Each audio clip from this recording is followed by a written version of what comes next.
When you're in that position and you're feeling all those feelings of like labor and delivery, and you get like scared, it's super easy to get scared. And if there's people you don't know who are telling you like, oh, well, just do this, you don't push yet, don't do anything, we should break your water right now because that's what needs to be done, then you're like so vulnerable that you're willing to listen to them, even if it's not something that you really wanted to do going into your birth.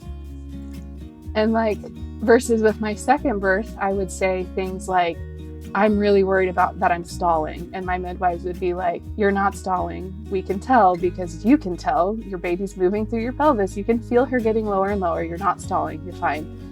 Or I'd be like, I'm feeling pushy. I don't know if I should push. Like, what if I've stalled? And they're like, you haven't stalled. Listen to your body. You're doing okay. And like, I knew these people. I had relationships with them. Like, it was a night and day difference to have someone, instead of having my provider say, listen to me, like listen to me as the provider. They were saying, listen to yourself as the person giving birth. Like, you have intuition, use it. Let's get started with our reviewer of the week. And this week it is Nat K. Hernandez, who says, first time mom, love this podcast. This podcast has been one of the few that have brought me some peace and overall knowledge without scaring me about pregnancy. I love the positive birth stories and the educational ones like ROGAM, hemorrhages, etc. Thank you, and I will be joining the course for the next baby. Thank you for your review. And here is another birth story for all of you guys that are listening. So without further ado, Maren is here with me today. She's a My Essential Birth student. She's a mom. And if you would, please take a moment and talk about yourself just a little bit. Introduce yourself. Yes, my name is Maren Rider. I'm 25 years old. I live out in the boonies in Idaho. I've been married to my husband for 5 years. We've got 2 beautiful daughters, and I'm pregnant with our surprise third, 32 weeks pregnant. Oh my gosh. And not exactly how we wanted it to happen, but we are set to have Irish twins. Oh my goodness. Well, congratulations. That's so exciting. Thanks.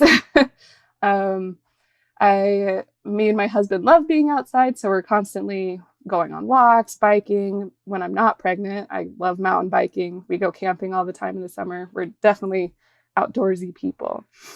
I love that. Yeah. And it's so good for you too. Like when you're pregnant, postpartum, I mean, it's good for you anytime, right? But we're constantly trying to get moms to walk and be outdoors. And that's kind of even like, I don't know if you've read like Ina May's Guide to Childbirth or I think that's it. Guide to Natural Childbirth. Now I'm going to mess it up, but I'll put a link in the show notes for those that are listening. But that's something that she talks about, like on her, where she does midwifery or where they have, their farm or whatever, where people come to give birth. And that's something that she has them do in early labor. She's like, go outside, take a hike, be in nature, move your body. So you're like, it's like you get to do prep work your whole pregnancy, which is pretty awesome. So yeah. It's great. Yeah.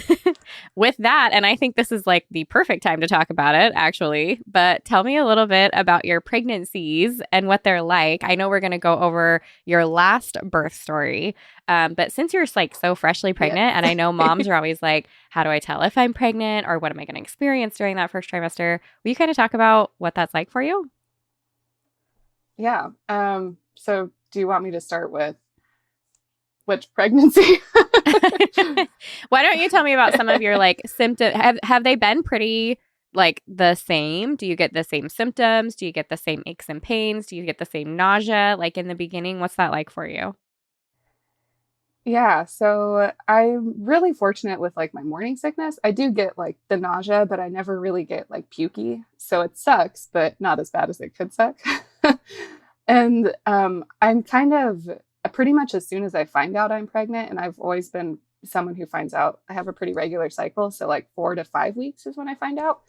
I pretty much as soon as I find out, I start getting morning sick, but it clears up by 10 or 11 weeks. So it's pretty short-lived. This last time with the surprise pregnancy, I definitely noticed that like the relaxin kicked in super quick. And so like I had some issues with like my hips, and like I threw out my back a couple times when I was in the first trimester. This was my third pregnancy. I think my body was like, oh, we've done this before. We know what to do. And just kind of fell apart. So, okay, tell me, you said Irish twins. For those who are listening and maybe they don't know what that is, will you explain that and maybe talk about when you were pregnant last and how pregnant you are now? Yeah. So Irish twins just means you have babies that are within 12 months of each other, within a year. So my second, which is the birth story I'm telling today, she was born early April and I'm due like end of March. So my due date is 5 days before my daughter's birthday. So Oh my goodness. we're like I said, a little unintentional, but oh well. But All in God's awesome. hands, right? Yes. I will tell you, just as like a side note here, I have a girlfriend who she had Irish twins and then she had actual twins. She's the best mom and her kids are amazing. And she had an incredible experience. Like there were, I'm sure, many years where she's like, this is so hard. But then, and they live kind of close now. It's been neat to like watch them grow. And anyways, it's going to be awesome. But I'm sure it's a lot to take I'm in like, and think about. If I could survive the next 3 years, I'm golden. That's what I've been thinking. No big deal. Yeah. Oh, we're good. We're good. Okay. So yeah, let's go to the birth story, the one that we're going to be talking about today. So talk to me about that pregnancy. You kind of talked about some of the symptoms and things, but was there anything that you ran into along that pregnancy that is of significance or stands out to you, whether that's changing of provider or somebody trying to change due dates or, anything that you can think of in regards to your pregnancy? Yeah. So like I said, I have pretty healthy pregnancies and they're not super bad, but like I hate to be that person who's like super negative about pregnancy, but like my mental health kind of tanked when I was pregnant with my second, just like super anxious all the time, pretty much from the time I found out I was pregnant. Going along with that, we opted to do like the prenatal genetic screening, mostly so we could like find out gender, but then we did get like a high risk result as part of that genetic screening, which really fueled the anxiety. Not because like, and it's not a bad thing. And we ended up just doing testing after she was born instead of opting for like an amniocentesis or things like that. But it was definitely like super nerve wracking to be like, oh, there could be an issue with your baby. Like go to maternal fetal medicine, do all the extra stuff, like have all these extra decisions you have to make now. And that was just like really hard for me mentally to wrap my brain around. But once like we kind of made our decisions regarding what we wanted to do with that, it was super easy to just like kind of not super easy. it was possible for us to like move forward past that and to keep just plugging away at being pregnant. As for like providers and stuff, we had with my first, we'd been with an OB at he had like a couple midwives that were working under an OB. But because of the way it worked with the hospital or something, when I went to deliver, the midwives couldn't come. I think because the OB they practiced under was out of town or something. I don't know. So I ended up delivering with just the on-call OB. It was really not what I wanted to have happen. And then like I gave birth in a hospital the first time and I didn't want to do that the second time. Not because hospitals are bad, just because I felt like they pushed me on things I didn't want to be, like on decisions that I didn't know any better because I was a first time mom and I was in labor. I didn't know what to do. So after like when I was coming up on my second pregnancy, I was like, I don't really want to go back to that clinic. I don't really want to go back to a hospital setting. And my husband has 5 sisters. And so I was talking to a whole bunch of them and they like, I think 3 or 4 of his 5 sisters have delivered at birth centers before. And so they were like, definitely check out a birth center. So I did some research. I like shopped around like within how far away I was willing to drive in labor and like interviewed a couple different birth centers. And so like from the onset of the second pregnancy, I found a provider I really liked and stuck with them through the whole time. And that was awesome because it was so nice to have a provider that I liked. Yeah. So did you like the first provider with that first pregnancy and things just didn't work? Did you even really get to meet with him or talk with him? It sounds like you were meeting with the midwives. Yeah, so I met with the midwives more. I think I met the OB once and I did not like him at all. It was like interesting. I came in, I met with him when I was like at the end of the pregnancy, like 37 or 38 weeks at one of those last appointments. And it was more like, I'm just meeting with you in case something goes wrong. He says, I see on your birth plan that you don't want to get an epidural, but I'm here to tell you, you have my permission to get one if you want one. I was like, okay, old man, I don't need your permission. I'm an adult too. He was like in his 50s or 60s or something. And I was just like, it really didn't sit right with me for him to be like, you have my permission. I didn't like that. So like I only met him the once, and I was planning to just work with those midwives for that first pregnancy. But after that, I was like, no, let's not go back to the OBs. So for this pregnancy, you were with birth center midwives and gave birth at a birth center. Is that correct? Mm-hmm. Yeah, that's Yes. exciting. That's awesome. And at what week did you, like, from the very beginning go to meet with birth center midwives, or did you start out with an OB? What did that look like for you? Yeah, so I started interviewing birth centers when I found out I was pregnant. And so I signed on with the birth center I delivered with when I was like 10 weeks or 12 weeks or Oh, something. awesome. Perfect. So pretty much from the beginning, I was like, this is what I want. This is what I'm doing. And how did your husband feel about all that? Oh, he's so super chill about it. He was kind of like, you do what you want to do. And like I said, we have lots of family support around the whole Yeah. natural childbirth setting. And his sisters were all ranting and raving about their birth center experiences. So he was gung ho for it. He was like, if that's what you want to do, then like, let's do it. I love that. I think when dads can get closer to that, then yeah, it makes it not this scary thing. It was the same for my husband when I said I wanted a home birth. Like, his mom had given birth at home with one of his sisters. And so it was not this foreign, scary concept by any means. He was like, yeah, sounds great. Let's do it. And I hope it's going to be the same for my boys, right? Growing up in our home, and like we talk about birth all day, and it's very natural and normal. And they watched a birth, recently online. It wasn't on purpose, but it was awesome. And it made them even more excited for having kids. And I'm like, this is so cool. Now I'm going to sound like the hippie weirdo that shows her kids' births on the side, which anyways, I'm just excited that I'm hopefully, raising these men that are going to be like, yes, however I can support you, let's go do it, instead of having to be nervous or scared about things that are actually very normal. So that's really neat. Yeah. He's super, did you, like I said, he's got a lot of siblings, and he's the 7th, and he was born on the floor in the bathroom unintentionally. So he was awesome. A home birth, just not an intentional one. That's awesome. It's in his blood. I love it. Yeah. Okay. So with these midwives, I know people get curious about this. Was this a group of midwives? Could you deliver with any one of them, or did you get to pick your midwife? What was that like? And then who did they have for support? Do they provide doulas? Did they have midwife assistants? What was that like for you? Yeah, so it was a group of 4 midwives, and then they had 2 student midwives at the time that I delivered. And they don't have like doulas that work in their birth center, but they definitely like had the list of people that like, here's the doulas we recommend if you want one. That's awesome. And they're they do birth center births and home births, both the midwives. So like you can opt to do either one at this practice. But I did meet with like every single midwife multiple times beforehand. And usually at my appointments, there was also like a student midwife was there as well. So when I gave birth, I had already met both the student midwife and the midwife who were there. That's awesome.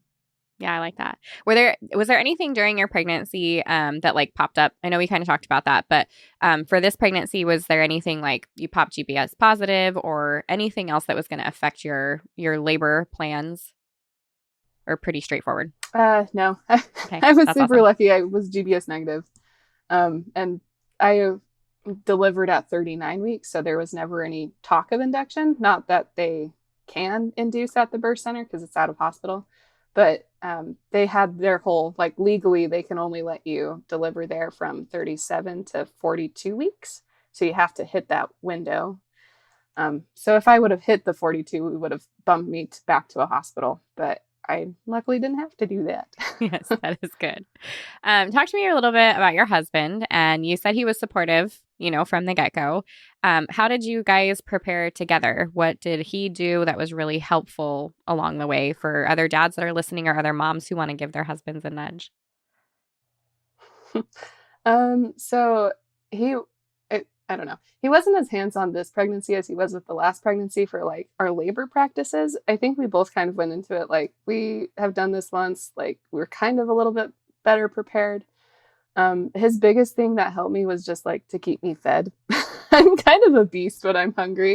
And so his job was just to like feed me when I'm pregnant and, be the shoulder to cry on when I'm having those rough days. Yeah, he was definitely more of just like the emotional support and doing the more just like dealing with the symptoms of pregnancy rather than like the birth prep. When I was 36 weeks pregnant, he got laid off from his job, which was like really hard because like obviously we're like, oh crap, we don't have insurance, we don't have income, whatever. But it ended up he took like 5 weeks off of work before he found a new job, which worked out great. So he was off of work for those last like 3 weeks of my pregnancy, which was like the best thing that could have happened for me because we had a 2-year-old at the time. And taking care of a 2-year-old when you're that pregnant is very hard. And so he just kind of like took over like the default parenting stuff and let me really like rest and relax and focus on preparing myself for labor and delivery, which was like what I needed to do at that time. So like it turned out to be this big blessing that he was able to be home with us and he could like help out in like everything when I really couldn't. That's awesome. Yeah, I love how little things work out like that. They don't seem like they're going to be blessings, but then they actually end up being a great blessing. Okay, with that, I would love to hear about the details about how you prepared. What did you do on the daily? What were your weekly things? Like, what did it look like for you mentally and physically to be prepared for birth? Yeah, so I tried my darndest to do the 3 daily exercises. I really struggled with the forward leading inversion just because I get pretty bad heartburn when I'm pregnant. But I would do like the pelvic tilts and the squats all the time. I tried to go for walks daily as much as like the weather permitted. I was pregnant through like winter and early spring. So it wasn't super easy for me, but I tried. And the thing that I focused like the most on was like meditation and like visualization. Every day during my toddler's nap, I dim the lights really low. I'd turn on like my sounds, like the ambient sounds that I'd use, and I'd like sit on the birth ball and I'd talk to baby and I'd just practice going over my positive affirmations and the like just visualizing how I wanted that birth to go. And like I'd go through like step by step how I figured or how I like imagined it would go. Like almost daily I did that just to kind of practice and get in the mind and really relax. And that was what I focused a lot on with this pregnancy was just preparing my mental state so that when I got there, I could like really zen out and focus on like breathing and the positive affirmations and just kind of, the mental stuff. Yeah. Yeah. Did you find that coming from that first birth, like you instinctively knew that's what you were going to need more of for the next one? Yeah, I'd say so. I think with my first birth, I just didn't really know what was going on so much. And so everything was like, I thought I was prepared, but you can't really ever know what you're going through until you go through it. And so I felt that I needed to be more in touch with like the calm side of me and be able to like relax my body more than I was able to. I think like towards the end of my first labor and delivery, I got really like just it felt out of control as, the more pain you feel. It's just not super like if you're not in the correct headspace to begin with, then it's easy for it to slip out of hand. So I really focused on doing that this time was to just make sure I knew how to get into that correct headspace to like help myself. Yeah, I think what you just said is really important for moms to hear because it is such a mental game or you're in your head so much of it. There's no way to explain that until you're there. There's definitely physical preparation is all part of it, but that mental prep is so important. So I love that you kind of focused on that for that next one.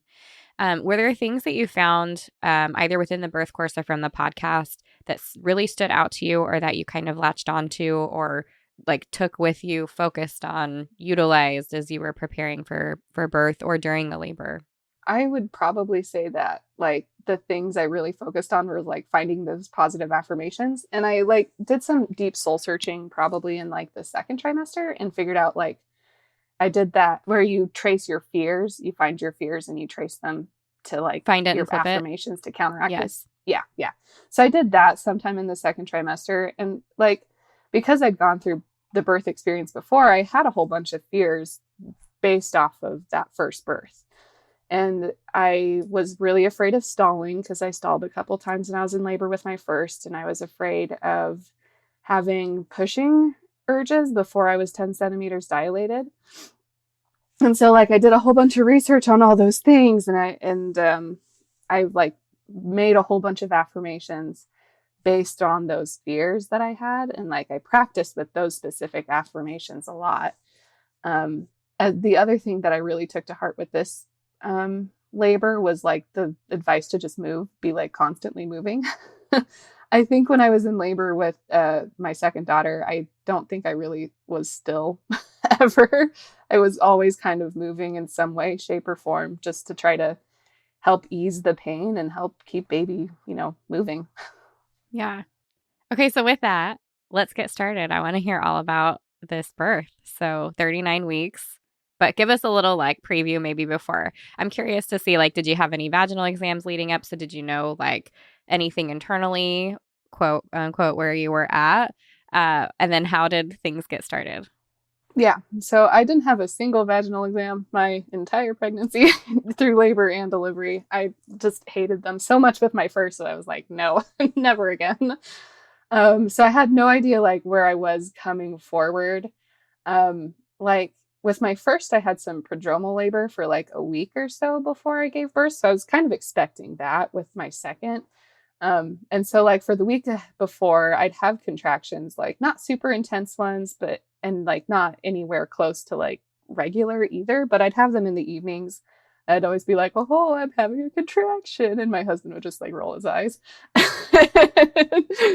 And so like I'd have been having them in the evenings, like the week prior. And then the day I went into labor, was my dad's birthday, and I was really hoping to have a baby on his birthday. So I was like really, really hopeful, and like I'd been really manifesting that date. Missed it by a day, but so like my whole family was checking in on me, like, "Oh, you having that baby yet? You having that baby yet?" And I was like, "No, like stop, you're not helping." I was really pretty grumpy about it, but that whole day, I like started having those like not super like intense and not regular, but not Braxton Hicks either. They're real contractions. I started having those like in the morning as well. So I was like, hey, maybe we could, get things going soon. And like just during the day, like I said, my husband wasn't working. So we were just kind of like lounging around at home, trying not to do anything because we didn't have money to spend. So I like went for a big long walk, or it wasn't a long walk, but I got caught out in a thunderstorm, so it was a fast walk. So I went for a big walk, and then that evening we went out to dinner for some reason. And like while we were at dinner, I was kind of like, these are getting a little bit more intense, and just kind of kept writing it off because what else do you do in early labor, right? And we got home. It was like 7 p.m. and we put our toddler to bed. And I remember like sitting in the rocking chair while we were like reading her bedtime stories and being like, oh, that was definitely a contraction there. Like one that was strong enough that I felt like it was real, like not just early labor, like, but oh, this could be something. So after that, when you're like in late pregnancy, you're just tired all the time. So I was kind of like, you know what, if I go into labor tonight, great. If I don't, like, great too. But I want it to go one way or the other so I can like get some sleep if I need to. So I was pretty open to them like either spacing out again or like speeding up and like turning into real labor. So I was just trying to do all the relaxation things. I took a super long hot shower. I was like moving around on the birth ball, not the peanut ball. I tried to take like a little nap, but they were strong enough contractions that like they would wake me up. So like I dozed between them, but I wasn't like really sleeping. And so this went on like all evening. I'm just kind of like moving around, trying to figure out what they want to do. And like at 11 p.m., my husband went to bed, and I was like, well, I can't really sleep, so I'm just going to keep doing what I'm doing. So at that point, I'd had like some pretty, like the contractions were getting more intense, and they were starting to like wrap around to my back. And so I was like, I'm going to try the mile circuit to see if it's a positional thing, because back labor is not fun.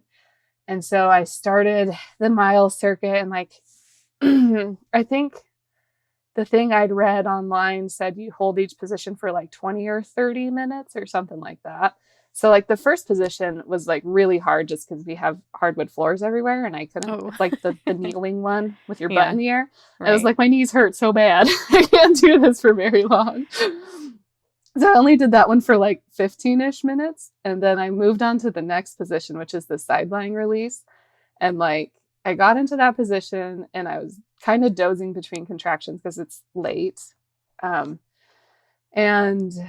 I think towards the end of the 30 minutes of that, I had such a strong contraction that I like leaped out of bed. Like I could not like sit still and lay down through it. And after that, it was like my contractions were 4 minutes apart, super intense. And I was active labor at that point. So I like leaped out of bed with these super strong contractions. I hopped on the birth ball for a little bit. I waited probably like 15 minutes before I called the midwife, because I hadn't actually called the midwives up until this point. I didn't know if it was real or not, you know?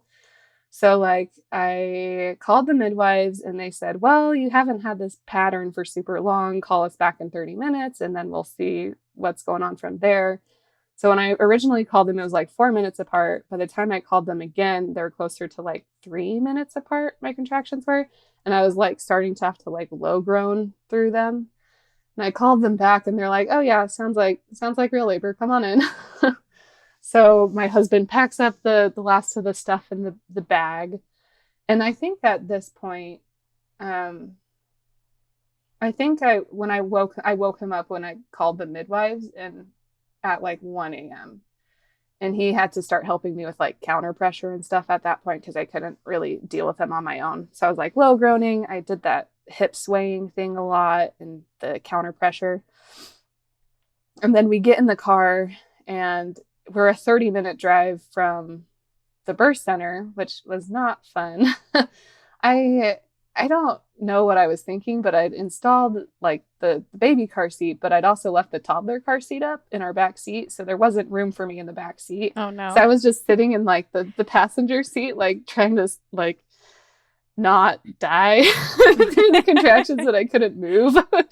And it was like so like uncomfortable. And they were about 2 minutes apart when we got to the birth center. So they were like really close.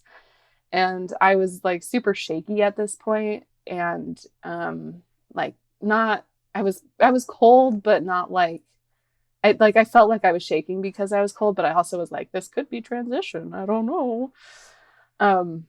But we got to the birth center. They'd forgotten to unlock the doors. So we stood outside for 5 minutes while we waited for them to unlock the doors. And I think part of what made the car drive so bad was like, I really had to pee and I forgot to before we left. And so like that whole time I was like, my bladder is full, almost peed my pants standing on the doorstep of the birth center. That was fun.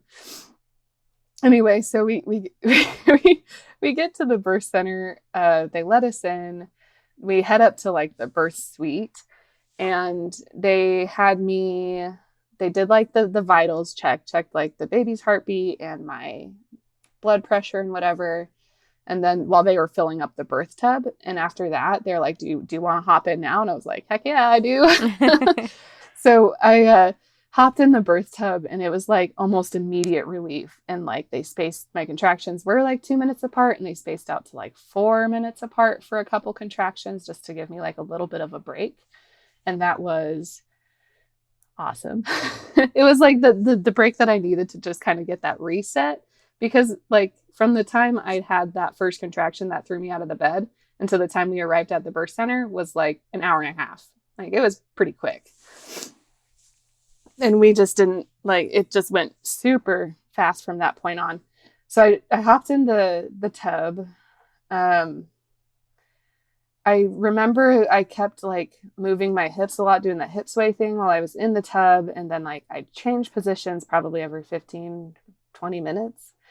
And at some point I was like, hey, I think I'm feeling a little bit pushy. And my midwives were like, well, if you're feeling pushy, then go for it. I was fortunate, like I mentioned before, I was really worried about stalling. And with my first birth, I had like stalled at 9.5 centimeters, and I felt like those pushing contractions. But the nurses and the OB at the hospital were like, you can't push until you're 10 centimeters. So at like 9.5 centimeters for an hour and a half, I sat there being told not to push, which was really, really hard. And I was really scared of something like that happening again, like having those pushing contractions without like being dilated all the way. Anyway, but with this birth, it was really neat because I could like feel her descend lower and lower into my pelvis. Like I'd have a contraction, I'd feel that pressure a lot lower, and I'd be like, oh, okay, she's lower and lower. So when I said, oh, I'm feeling a little bit pushy, the midwives were like, oh, well, I mean, if you feel her getting lower and if you feel the need to push, just listen to your body and do what needs to be done. So at that point, I started pushing, and I just was breathing through it mostly. So I was letting my body do most of the work instead of doing like the blue pushing. Is that what they call it when you hold your breath? Purple pushing. Yeah. Pushing. Yeah. So I was just trying to breathe my best through it and doing that thing where you like, don't keep your eyebrows tense. Trying to just keep relaxed while I was pushing through it. And then like, I think I pushed for 50 minutes and then she was born. I think my water broke at some point when I was pushing. I think the midwife said when she saw pieces of the membrane in the water is when she marked it as my water broke, but we don't know when exactly. And it was wonderful because it was like from the time we showed up at the birth center to the time she was born was like 2.5 hours. That's amazing. Yeah. And you gave birth in the tub. Did you absolutely love that? Would you do that again? Is that the plan for the next one? Oh, 100%. Yeah. 100%. That's and great. I was like, everybody's always worried, like, isn't it gross in the tub? And I'm like, well, yeah, but you don't care. Mm-hmm.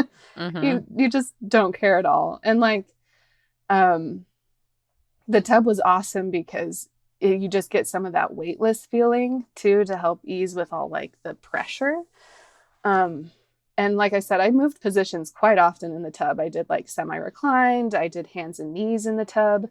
I ended up delivering like kneeling and holding on to like my husband's hands. And so like I didn't get to catch the baby at all, like you see in all those home birth videos.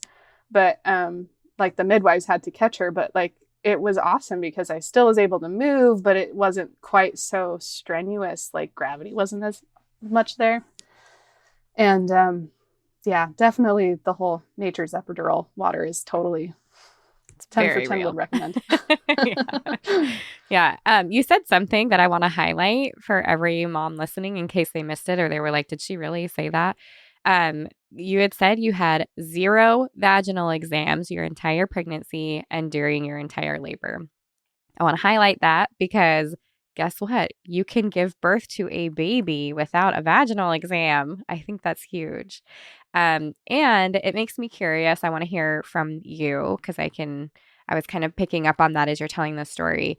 But what was the difference for you having somebody believe in or create a safe environment for trusting your intuition and believing in what your body is capable of versus before being told there's something wrong if you're having those pushing contractions or this and that, like something's not right here, you have to wait for this. What was the difference for you? Oh man, the difference was huge. I mean, with my first birth, I didn't know anybody in the room besides my husband. It was an OB I'd never met. It was nurses I'd never met before.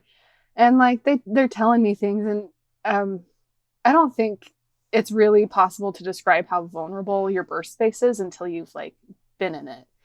But like when you're in that position and you're feeling all those feelings of like labor and delivery, and you get like scared. It's super easy to get scared. And if there's people you don't know who are telling you like, oh, well, just do this, you don't push yet, don't do anything, we should break your water right now because that's what needs to be done, then you're like so vulnerable that you're willing to listen to them, even if it's not something that you really wanted to do going into your birth. And like, versus with my second birth, I would say things like, I'm really worried about that I'm stalling. And my midwives would be like, you're not stalling. We can tell because you can tell your baby's moving through your pelvis. You can feel her getting lower and lower. You're not stalling. You're fine. Or I'd be like, I'm feeling pushy. I don't know if I should push. Like, what if I've stalled? And they're like, you haven't stalled. Listen to your body. You're doing okay. And like, I knew these people. I had relationships with them. Like, I'd met with them prior to labor and delivery, like multiple times. I knew their names. I'd done birth classes with them. And like, it was a night and day difference to have someone, instead of being like, instead of having my provider say, listen to me, like listen to me as the provider, they were saying, listen to yourself as the person giving birth. Like, you have intuition, use it. Like, and I did not experience that at all with my first. And it was a wonderful, wonderful like redemption because of that. Yeah. It's amazing how powerful it can be just to be lovingly supported close by like that. Like, we're going to hold this space and we trust you and we're here if anything goes wrong, but you're doing great. And just that like reinforcement of like, I am in control and I am safe and this is okay. And how the experience can just be night and day, like you said, I think is so huge. So that's awesome. Questions about your contractions, because you actually mentioned oftentimes as a doula, for example, and I've shared this on the podcast, I'll get those text messages of like, I'm feeling them in my back, but they're not wrapping around to the front yet. But it sounds like yours started in the front and started wrapping around to the back. Is that right? Oh gosh, have to try to remember them. Because you had mentioned you're like, oh no, I don't, like, what about back labor, right? Like, you were concerned about back labor. So you had mentioned that. So I'm like, I wonder where you started feeling them and then where they went to. Yeah. So like, I'd say my super early contractions, or what I started considering like real contractions versus Braxton Hicks. Because like with the Braxton Hicks, you can feel that whole tightening sensation in your belly. But when it started getting like so tight that it felt like it was starting to constrict my lungs almost, and then it was edging towards painful, that was what I considered like my early labor contractions. And so like they started as like almost just like so tight I can't breathe, as that kind of pain. And then from there it edged towards like, oh, it's just really, really, really tight and across the front. And then they, I think, started radiating through my back. I don't remember when the back pain started. I don't remember. That's okay.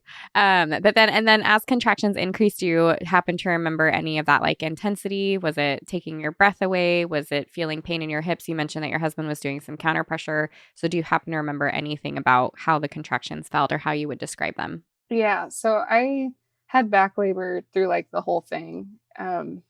And so it was like definitely a lot of like pressure in the front. And I would, I don't know. I definitely felt it like in my hips, and the counter pressure had helped. But also like one of my midwives would do where she just like would put pressure on like the top of my tailbone, the bottom of my tailbone, like just right above like my, yeah. So she'd put pressure on that. And like when I was really struggling through it, but those were like the later contractions. Like I said, I don't remember them very well. Yeah. I mean, maybe that's a good thing, right? It's what makes us have more babies. So, yeah, I think I've been through this process of I've been trying to forget as much as possible since I've got such a short time frame. Let's not talk about that. But it sounds like you had good support. It sounds like you had good hands-on support, right? And then as far as like the birth room, like once you were at the birth center, because you had mentioned what you had done for relaxation before. So did you dim the lights? Was there anything that you did there to help yourself get into a more relaxed state? Yeah. So they had the lights dimmed already when I showed up. I think they had some like artificial candles that they had for their main source of lighting, which was really cool because like when they were checking because they would like check for baby's heart rate, but they would only ever use like the Doppler and would just stick their hand into the pool, which was awesome. I didn't have to like be hooked up to anything, but they had like a little pen light that they would shine to look at stuff if they needed to see anything. So they kept the lights dim like the entire time.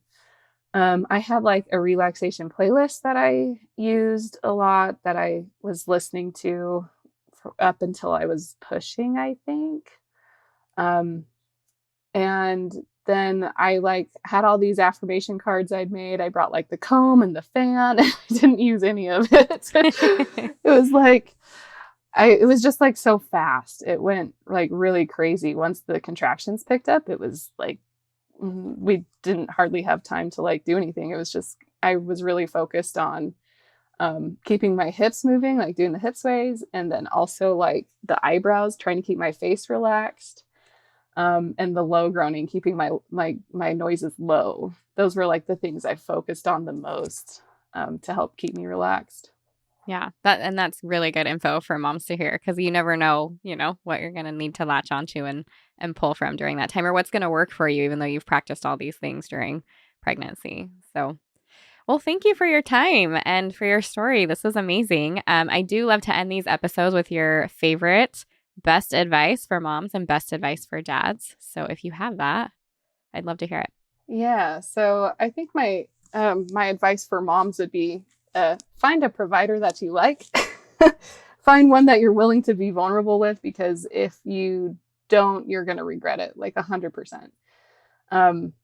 Little tangent, but my sister was pregnant and due at the same time as me this last pregnancy, and she did not have a provider that she liked. And we would come back from our appointments and I'd be like, oh, cool, whatever. And she'd be like, I'm so angry. I'm so mad. They're fighting me about this and this and this. And I mean, just not just like the process of labor, but like the process of being pregnant is really kind of stressful a lot too. So find someone that is on your side, that you trust, that is willing to like listen to you and like go with what you want to do, and like hold on to that person, hold on to that provider, because they will be what makes a huge difference in your birth. And I would say for partners, figure out how like your partner wants help to like relax. My husband's not a very like emotional guy, and so for him the emotional side of things was really hard. But I went to him and I said, look, you can hold my hands, you can rub my face or play with my hair or do all these things that are going to help me stay relaxed. And that's what I need you to do. You need to be in charge of that. You need to be in charge of keeping me like hydrated and fed and, moving, and just like make sure that you're very clear about what their role is in your birth, and then how to help you relax through it too. Or yeah. Yeah, that's really good advice. Well, thank you, Maren. I absolutely loved listening to your birth story, and I appreciate all the little drops of wisdom that are in there for everybody listening. So I really appreciate it. Thank you so much for being here today.